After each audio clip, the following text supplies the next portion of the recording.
नमस्कार, मैं हूं शैलेंद्र सिंह और आप देख रहे हैं हमारा यूट्यूब चैनल शब्द शब्द शैलेंद्र सिंह। हमारे शॉर्ट वीडियो में आपका स्वागत है। क्या आपको पता है कि जो बिहार के मुख्यमंत्री बने हैं सम्राट चौधरी, वो साफा क्यों पहनते हैं, यानी मुरैठा, बिहार की भाषा में जिसको मुरैठा कहा जाता है, वो क्यों पहनते हैं। आपने बहुत सारी उनकी तस्वीरें देखी होंगी जिसमें वो मुरैठा बांधे हुए दिखते हैं, लेकिन हाल के कुछ दिनों में उनका मुरैठा उतर गया। तो आखिर इस मुरैठा की क्या कहानी है, ये आज हम बताएंगे आपको इस वीडियो में।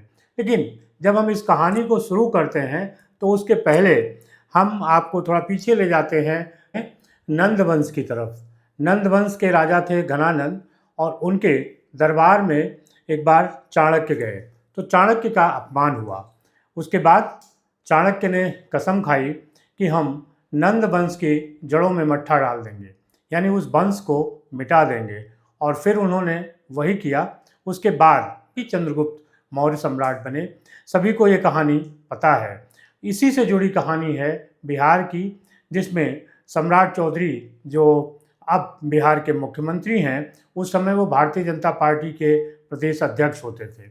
भारतीय जनता पार्टी और जदयू के साथ पहले सरकार बन चुकी थी।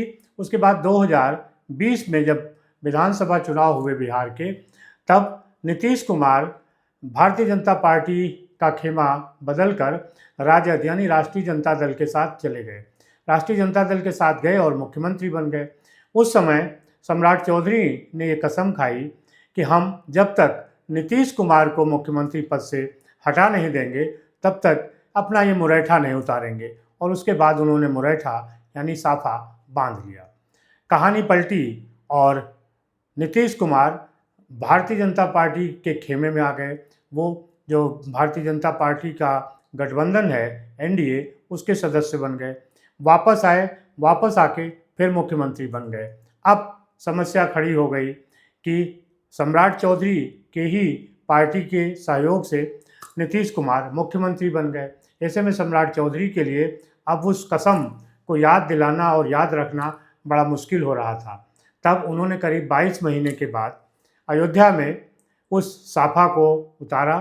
और इसके पहले उन्होंने पटना में जब पत्रकारों ने उनसे पूछा कि आखिर अब आपके साफा का क्या होगा, तो उन्होंने कहा मैं अयोध्या में जाऊंगा और इसको उतार दूंगा।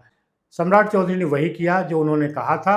अयोध्या आए, उन्होंने सरयू में स्नान किया और अपना मुरैठा यानी जो साफा पहना था उसे उतार दिया।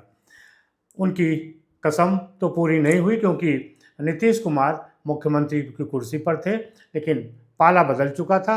अब नीतीश कुमार सम्राट चौधरी की तरफ थे और सम्राट चौधरी उन्हीं की सरकार में उप मुख्यमंत्री थे।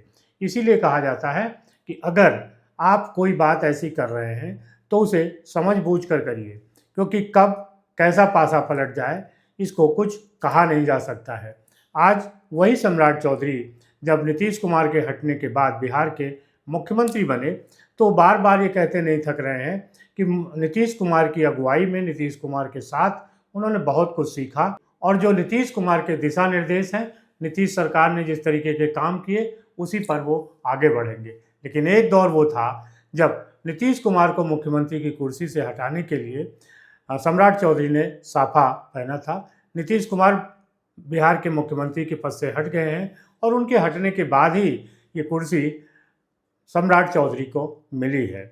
इसे कहते हैं कि भाग्य का खेल कब क्या कैसे पलट जाए, इसको कोई नहीं जान सकता है। इसीलिए जो भी बोलिए सूझबूझ कर, समझ कर बोलिए। कब किसका कहाँ पे कैसा पासा पलट जाए, ये कहा नहीं जा सकता है।